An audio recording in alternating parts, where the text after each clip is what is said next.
Kayat ni PNP-OIC Lieutenant General Danao, si Anton na lumutang, no, para patunayan na hindi nga siya gumagamit ng illegal drugs kasi wala nga naman tao na nasa tamang pag-iisip ang gagawa noon. Willing ba siya na patunayan na hindi siya gumagamit ng illegal drugs after niya ngayon mag-surrender? Siguro siya makapagsabi yan na hindi siya gumagamit ng illegal drug. Ito, wala akong alam-alam, no? Ito, straight from the horse mouth. Hindi. Hindi ako gumagamit. Willing ka, sir, magpa-subject sa drug test to confirm your claim?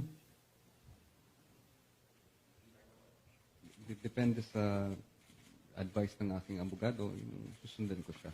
Okay. Sir, depende sa advice niyo. Will you advise him na mag-undergo ng drug test?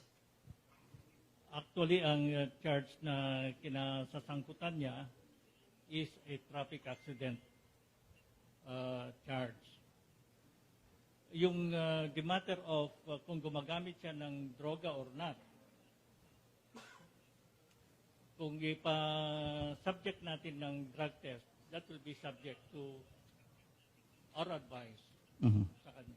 Yes, sir. But what will be your advice? As of now, we are not prepared to give him advice personally. Kasi ibang charge lang naman sa kanya ngayon is the traffic accident.